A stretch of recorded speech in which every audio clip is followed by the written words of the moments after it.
Greetings, everyone. I'm Tom Watson. I'm going to take you on a small journey back in time to some of my most cherished and precious memories in the Open Championship. I hope you enjoy.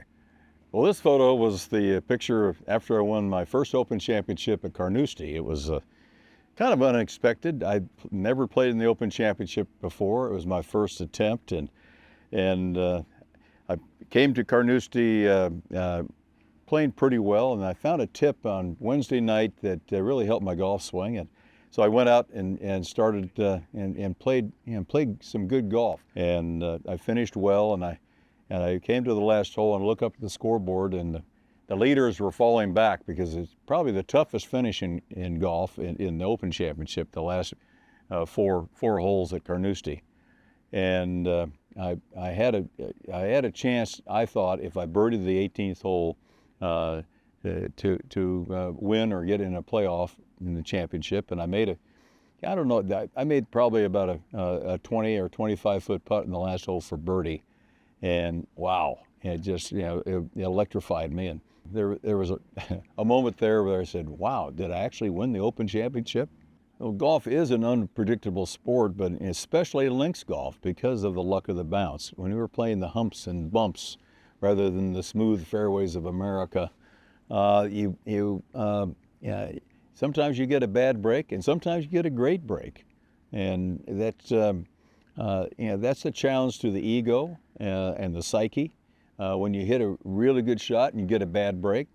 On the other hand, sometimes you get a great break. Well, making that 2.5 foot putt in the '77 Open Championship at Turnberry against the best player in the game, Jack Nicklaus, was a seminal moment in my career. As I walked off the green, Jack put his arm around my shoulder and he said, "Tom, I gave you my best shot, but it wasn't good enough." And that comment coming from the best player in the game, it made me realize, or feel at least, that I could play against the best and win. That was a moment that I'll always look back on as a moment. And Jack made me make that putt because he made a 30-foot putt on the last hole to force me to make that 2.5 foot putt to win. When I played Troon the last day in 1982, I was well behind Nick Price. By the time I reached to the 11th hole, I believe I was 5 shots behind, and I hit a good drive in between the gorse. It's a tough drive, the railway hole there is just is death left and death right, and I hit a good drive in the fairway, and I took a 3-iron out, and I hit a beautiful shot up there about 5 feet from the hole, and I made eagle. And at that time, I believe I was 3 shots behind it.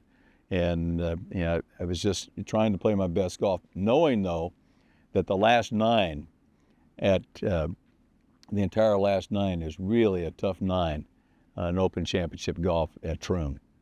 And I played the 13th hole and the 15th hole with pars, and Nick struggled with those 2 holes, 2 tough par 4s into the wind. And as it turns out, he bogeyed the 17th hole and kind of let me in the back door. I was very fortunate to win at Troon in 1982. Well, after 36 holes, I was well behind the pack. Didn't really, feel as if I could be there at the finish. But as things turn out in golf, you never know what's going to happen. Well, that's kind of an iconic photo. I first held that banner up upside down, and they said, "Turn it over." And it was a magical time. Anytime you win, especially an Open Championship, there's the elation. It doesn't go away. I can still feel it. Well, Troon is an out and in golf course. You go out one direction and come in the other direction, and it's all dependent on the wind. It has. There's a luck involved, just like the luck of the bounce in plain links golf, the funny bounces that you get. It's the golf course is I think it's a pretty straightforward golf course, but with a lot of character to it. The 10th hole is a wonderful hole. I love that hole. The 8th hole is the iconic postage stamp. It's just right there in front of you. It's a 120-yard shot. It should be really easy. But you've got death to the right in the right bunker, and you've got death to the left. If that ball just rolls over in the left bunker, you might not be able to get out in 2 or 3 shots. So you know you have to hit the shot on the green. That's the beauty of Troon. You know, walking over the Swolken Bridge the last time I played an Open Championship is a sad memory. I remember walking over it with Jack Nicklaus and just crying like a baby when he played his last Open Championship.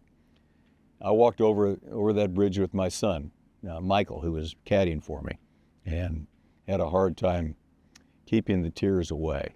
It was, I told Michael on the tee in the 18th hole, I said, "Okay, son, no tears," because I had lost it playing with Jack, and played the last hole with no tears.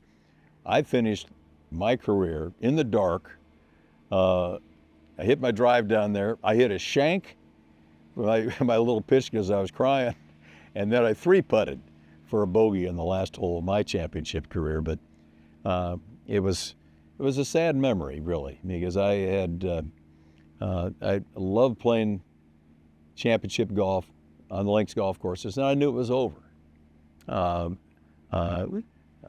But I've had some wonderful memories, and I'm very grateful for the fact that I had the opportunity to play links golf and be successful at it. And it was, it'll always be very near and dear to my heart being able to play in the Open Championship.